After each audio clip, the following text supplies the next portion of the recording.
Good evening. I'm Megan Cruz with NASA's Office of Communication, and thank you for joining us to discuss NASA's Boeing Crew Flight Test mission. At around 8:30 this evening, about 2 hours before our targeted liftoff time of 10:34 p.m. Eastern Time, the launch team decided to stand down from today's launch attempt. To share what we know and the next steps forward, we've assembled the following people. To my left here, we have Ken Bowersox, Associate Administrator of NASA's Space Operations Mission Directorate. Steve Stich, Manager, NASA's Commercial Crew Program. Dana Weigel, Manager, NASA's International Space Station Program. Tory Bruno, President and CEO, United Launch Alliance. And Mark Nappi, Vice President and Program Manager, Commercial Crew Program at Boeing. Now, each will give opening remarks, and then we will welcome questions here in the room and also over the phone. For those in the room, just wait for a mic to get to you, and for those on the phone, you can press *1 to enter the question queue. Okay, Ken, go ahead. All right. Hey, well, thanks for joining us tonight. I know everybody was eager to see a launch. It would have been happening right about now, and probably feeling a little disappointed that we didn't get to see the launch. But all I want to say first is that good things are worth waiting for, and we'll get a chance to see that rocket and spacecraft lift off the pad here soon. It was really impressive to watch the launch team as the issue popped up. The count had been going very smoothly, and they spotted the issue. They followed their flight rules and made the decision to scrub so that they could do some more troubleshooting and decide what we were going to do next. We still have to gather more data. We don't have a definitive plan for you yet. That will come as soon as we can provide it, but the team will be working through that really soon. And now I just want to pass over to Steve Stich, the Commercial Crew Program Manager, to give you a little more information, and he'll pass on to folks that'll give you even more. Yeah, thanks, Ken, and thank you for all your interest in our crewed flight test. I want to start off saying how proud I am of the integrated team, the United Launch Alliance, Boeing, and NASA team. Did a great job of working through the countdown today, and did a great job making a tough call following the flight rules that were all set up for this crewed mission ahead of time. You know, as Sunny has told us a couple of times, there was nothing magical about a certain date to go launch on. So we're taking it one step at a time, and we're going to launch when we're ready and fly when it's safe to do so. Overall, things were going really well in the launch countdown. In fact, we were a little bit ahead of the timeline and talking about maybe being able to close the hatch a little bit early. The team did a great job of getting out to the pad and getting Butch and Sunny in the vehicle, and things were going well when the team noticed on the Centaur there's a valve, a LOX valve that regulates the pressure in the Centaur upper stage. And so the pressure is very important for a couple reasons. One, you need the pressures right in both the LOX and the liquid hydrogen tank to provide propellants to the RL-10 engines that will fly in the second stage and take the crew into orbit, and also for structural capability of the tank. And so we saw the self-regulating valve on the LOX side had a bit of a buzz, and so it was moving in a strange behavior. The flight rules had been laid out for this flight ahead of time. With the crew at the launch pad, the proper action was to scrub, and the United Launch Alliance team did a great job of assessing the data, talking through various options, and put us into a scrub condition. So I really commend the team for making that tough call. It was really impressive to watch them work through the problem. Now we'll take the next day or so to look at the data and to recommend the next course of action. Just a reminder, in terms of launch opportunities, we have tomorrow, Tuesday, as an opportunity, May 7th, and that launch time is 10:11 Eastern, 10:11 p.m. Eastern. And then we'll have a couple of opportunities at the end of the week on Friday and Saturday. The Friday opportunity is launching at 9 p.m. Eastern. So, again, the most important thing over the next 24 hours or so is to look at all the data, look at the fault trees, look at how the valve's performing, and then look at the remaining life potentially in the valve, and then we'll take the next steps and fly when we're ready. And I'll turn it over to Dana Weigel. And thank you all for being here this evening. I'll echo what Ken and Steve said. The teams did a great job today with all of the mission prep and then the final scrub call. Great calls by the team. We're not in a rush to fly from a station standpoint. We did clear our summer schedule intentionally to give us plenty of runway for this CFT mission. Our next docking vehicle comes up in August, so plenty of time. When CFT is ready to fly, when ULA, Boeing, and CCP give that final go, station will be ready for CFT to come on board. And with that, I'll pass it to Tory. Thank you, Dana. So I'll start by echoing what Ken and Steve said. This was really more about flight rules than it was about the significance of the event, and I'll explain what I mean by that. Our philosophy is we don't change the fueled state of the vehicle when the crew is present. You can do it otherwise from that, and other people do, but that's our philosophy, and so we built our flight rules around that and our procedures and our decision points. What occurred, as was said, is that we have a mechanical valve that vents the ullage pressure on the lock, so it's venting gas. It's not dissimilar to many other valves like that. You have one in your home on your hot water tank that's not all that different. And every now and again, in rare occasions, a valve like that can get into a position where it's just off the seat, its temperature, its stiffness, everything is just right, and it'll flutter, or it'll buzz in this case, and cycle. And that we've seen that before. We've seen a sustained buzz like this on AV-53. We've seen short buzzes maybe 3 or 4 times. And what you would typically do is activate the solenoid that forces the valve closed, cycling the valve, if you will, and then you turn that off and you let it return, and it almost always stops. It has, in fact, stopped. Once we had the crew off, we cycled the valve and it stopped buzzing. If this were a satellite, that is our standard procedure, and the satellite would already be in orbit. But that changes the state of the fueled Centaur, and we don't do that when people are present. And so our flight rules called for us to scrub and to take the crew off before we cycled that valve. So that is what has happened. Right now we are going through all the data. That's why I'm here and not Gary Wentz, whom you would normally see because he's busy working. We don't have an instrument on the valve that tells us how much it opened. We are inferring the buzzing by looking at accelerometers that are nearby on the RL-10 rocket engines. So what we couldn't do during the count in real time and are doing now is going through that data to assess how many cycles were on the valve and whether or not it was fully open or not, so that we know if those count as full cycles. We qualled it to a certain number. In fact, I'll tell you, we qualled it to 200,000 full opens and closes. If that buzzing was a full open and close, we would have been approaching our estimate, that number. Valve's probably good for a lot more than that, but we didn't test it to that, and therefore that's our limit. So the team will work on that all night.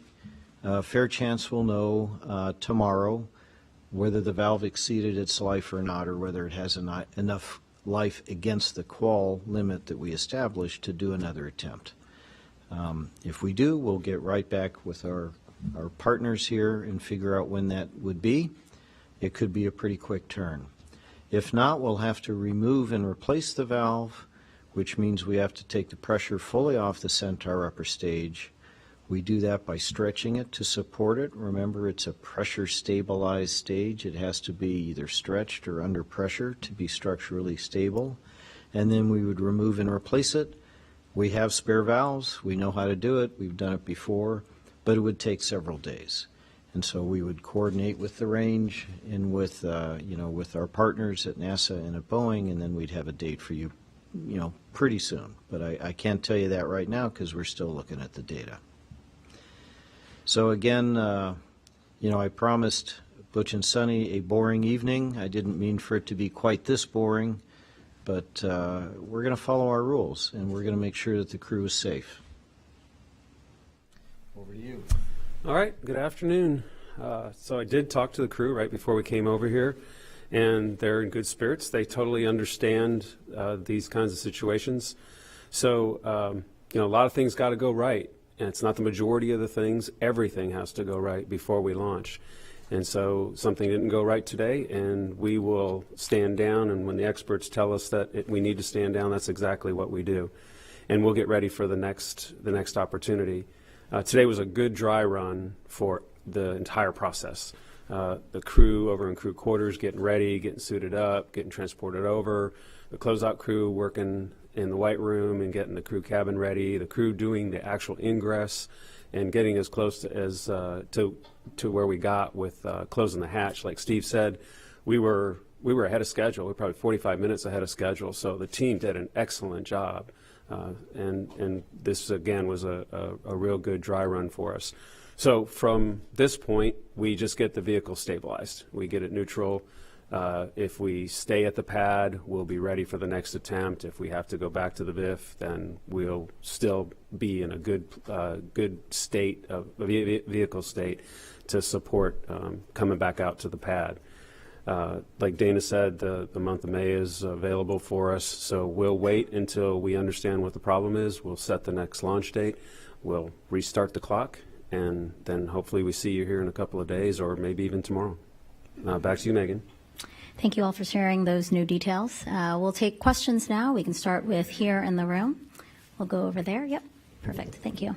Oh, hi, Chris Davenport from the Washington Post. I guess for Tory, thanks for doing this at this hour.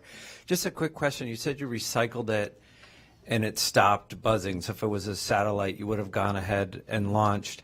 But how do you know that, if you tried again to do it tomorrow night, if you don't replace it, that it won't just start buzzing or having that weird behavior again? Thanks. Well, we don't know for sure that it wouldn't buzz. We have a lot of experience with this type of valve, and so that's what we're relying upon to say that it's pretty high probability that if the valve quiets down and still has enough life on it to go through a whole sequence and countdown, that we would be fine.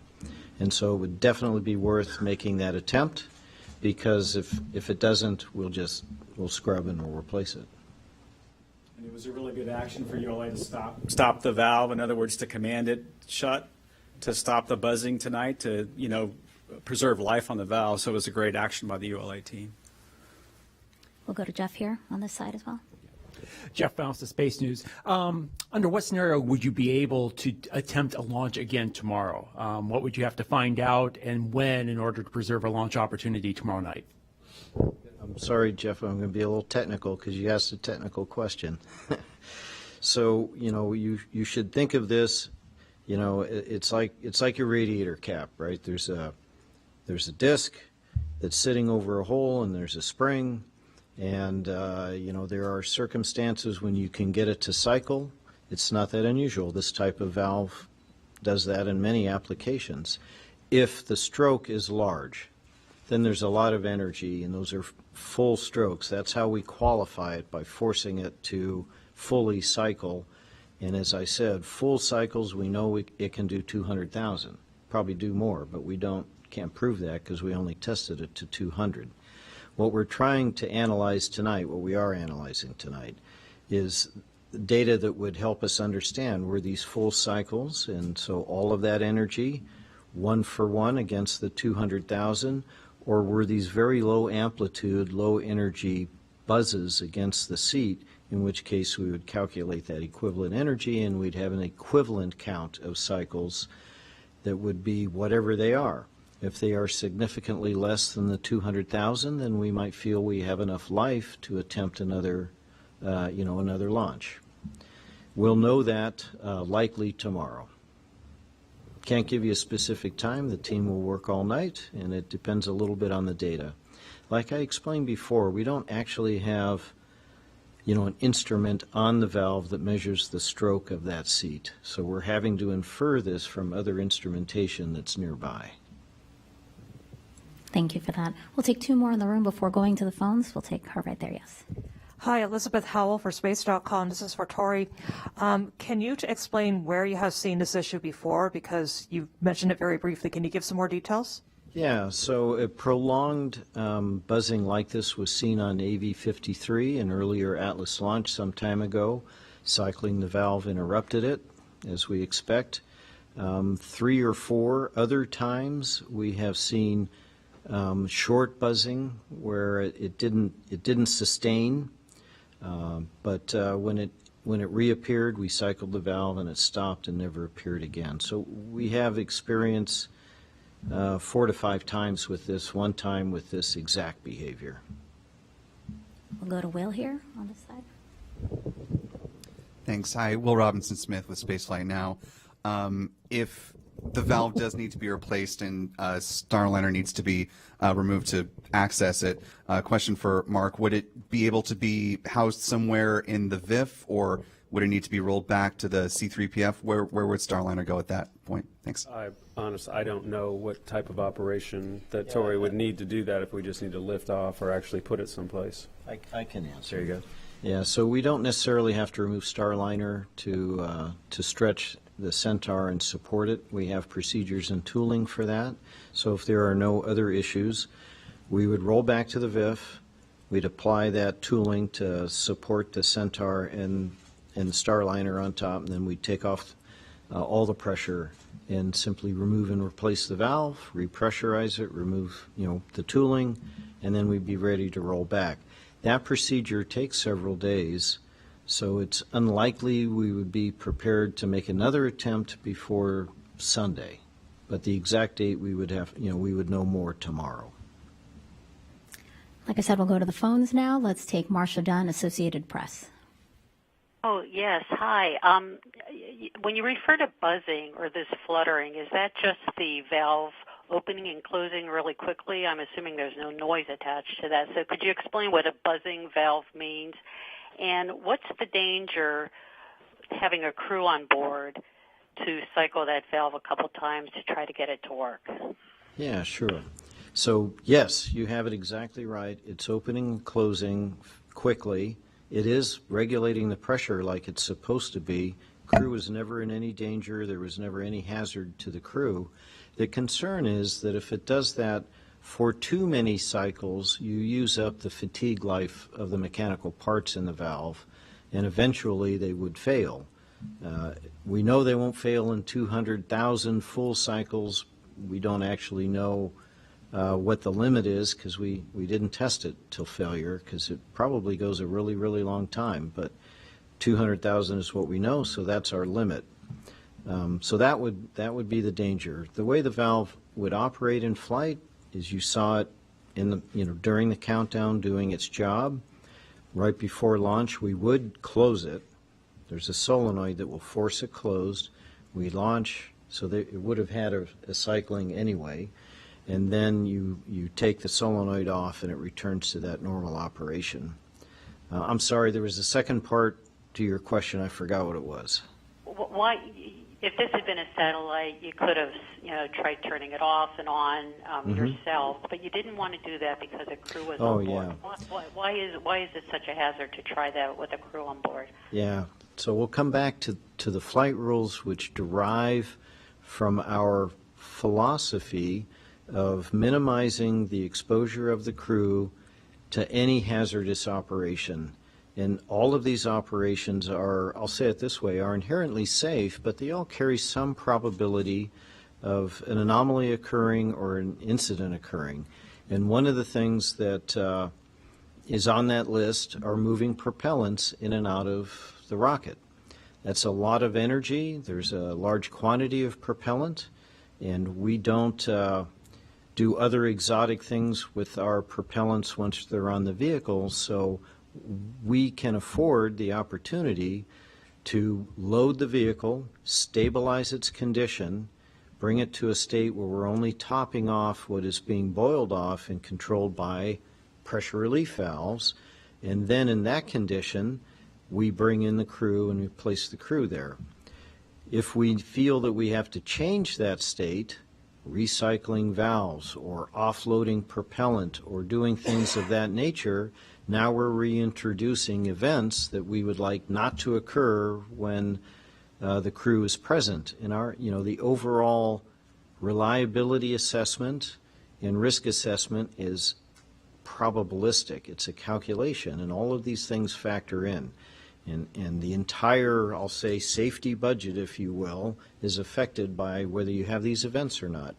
In our case, like I said, our philosophy is we don't have to change the state of the vehicle when the people are there, so we won't. And we've developed all of our processes, our procedures, and our rules around that. And that's what we've practiced on. That's what we've trained on.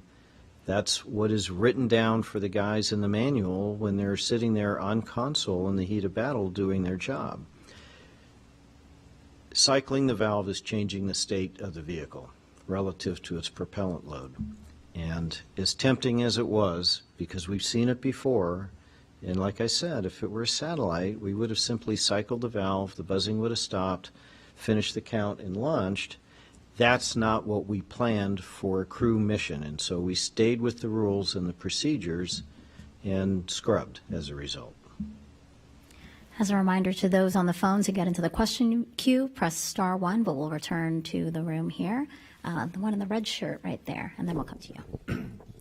Hi, thanks. Joey Roulette with Reuters. Question for Tory. Just so I'm understanding correctly, is the testing and analyzing that you're going to be doing throughout the night looking to see how tolerable the buzzing might be, or are you looking to prevent it altogether?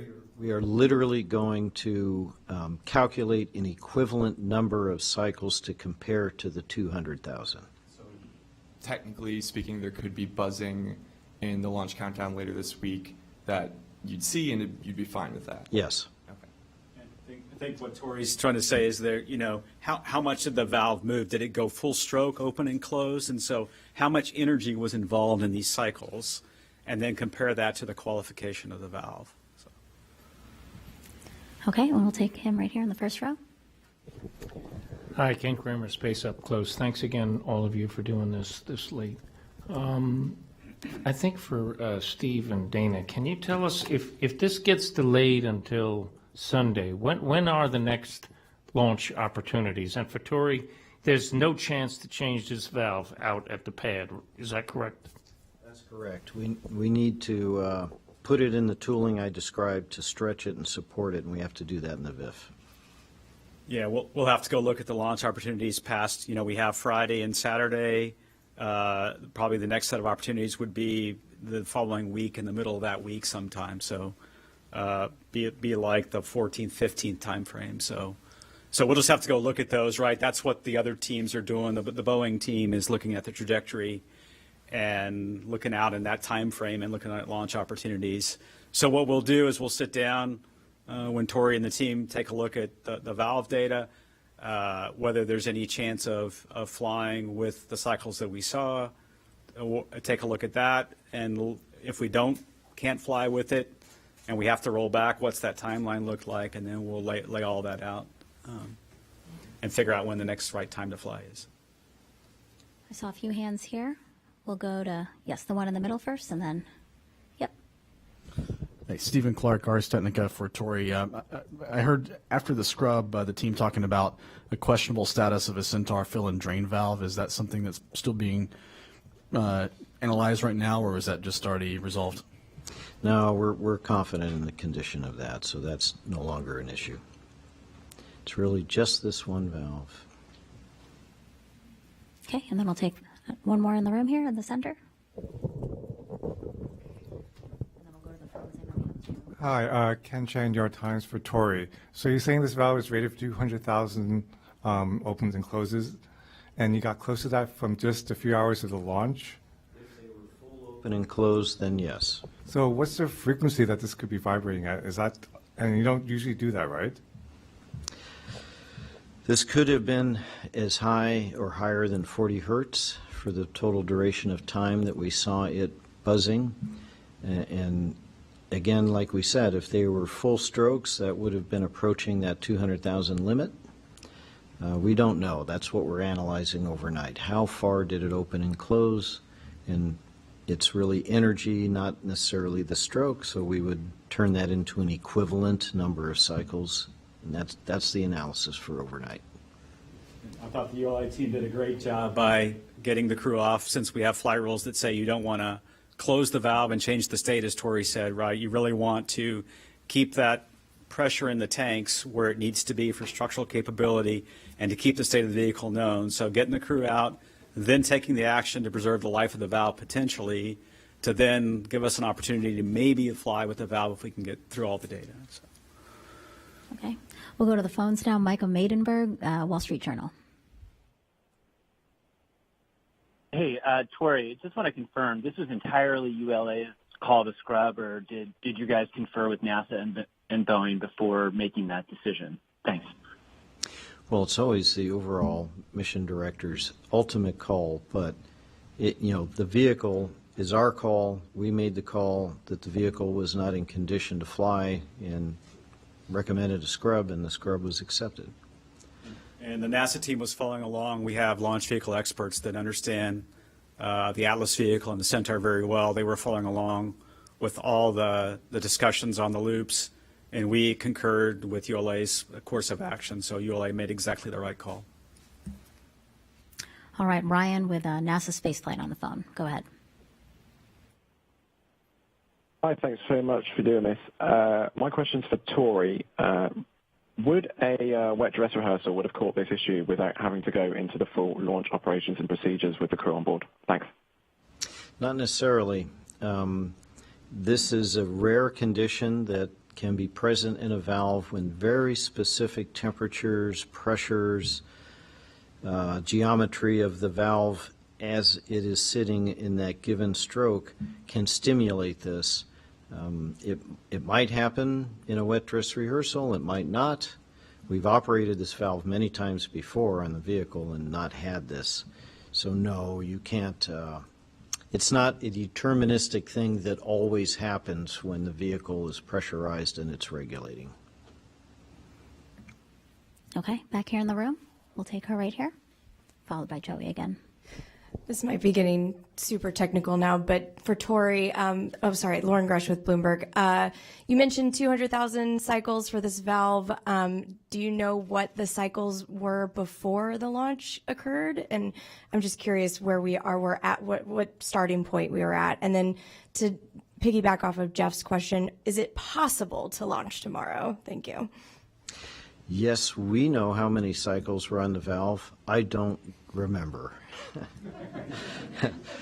But I can tell you that with what we added to them, we were approaching 200,000 if they were full cycles, which is, again, what we're figuring out tonight. Would it be possible to launch tomorrow? For us, for the vehicle, we could be ready tomorrow if we find out we have plenty of life. Won't know until tomorrow. And thank you, you stimulated me to remember a third part of an earlier question about sound. Yes, we could hear it. The blue team could hear the valve buzzing when they were upstairs in the white room. Okay, we'll take Joey's question now. Thanks. Question for Mark. Does this delay present any risks for Starliner? Are there any things that you need to do to put it in a certain mode while ULA investigates the issue? No, we've pretty much closed the hatch tonight, and got the vehicle in good position so that we can pick back up tomorrow, or if it's this weekend, that's where the vehicle is in a good position to do that. Okay, any others in the room before I go to the phones again? Ken, go ahead.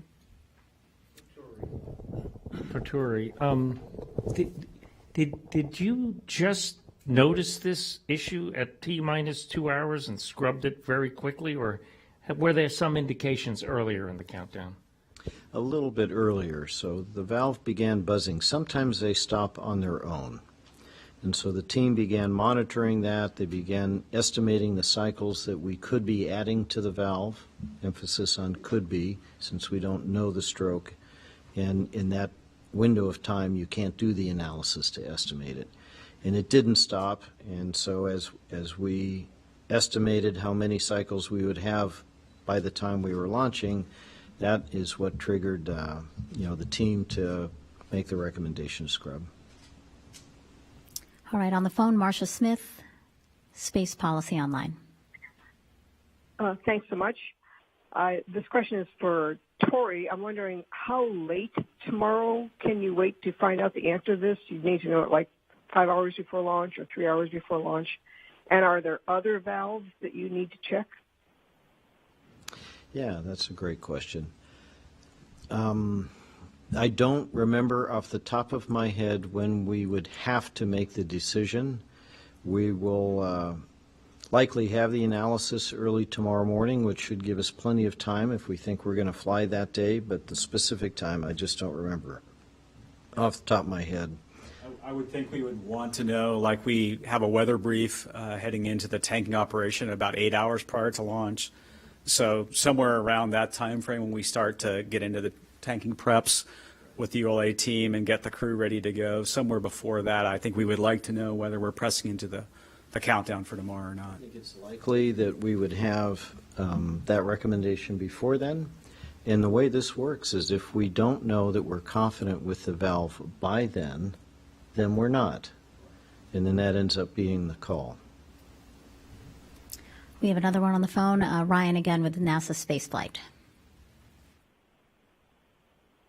Thanks. I've got another question for Tory. At 40 hertz, running numbers in the back of my head, at 40 hertz, assuming that you could reach that 200,000 cycle in about 83 minutes, assuming that it was full cycles. If you can't cycle the valve with the crew on board, doesn't that mean that you could end up in a scenario where the crew is on board and that limit is exceeded, entering uncharted territory for this valve? Thanks. No, we would, we would monitor that valve just like we did this time. We would have an estimate for how many cycles were on it. That's what we're doing overnight. And then in advance of exceeding that, then we would call, assuming it's doing this again, then we would call the scrub and we would remove the crew. If we don't have enough cycles to have the timeline that is required to do that, then we won't start. The valve will get replaced. Marcia Smith, you have another question. Space Policy Online on the phone. Thanks so much. There was another part to my question as to whether or not there were other valves that need to be checked. We monitored all the pressure relief valves. This is the only one that chose to buzz. Okay, any other questions here in the room? All over there? Yeah, Will Robinson Smith, Spacefly Now again. Question for Tory. It sounded like, and correct me if I misheard it during the countdown, that there may have been some issue with one of the solid rocket boosters. Was that worked out, or what is the status of the SRBs? Thanks. Yeah. So that was another instrument that was being followed, and same story. So that was understood, resolved, not a concern. So we won't be coming back to that one. All right, thank you everyone for joining us for this press conference after today's stand down of the launch attempt. To reiterate what everyone said today, teams are going to be looking at their data, and as always, we're going to let data drive the next decisions, and we hope that you stick with us and check out any updates that we might have in the next few hours by going to blogs.nasa.gov/Boeing-Crew-Flight-Test. So we have that on the screen there. Well, again, thank you so much. We really appreciate you having an interest in the NASA Boeing Crew Flight Test mission, and we hope that you join us for when we do launch. Have a great night.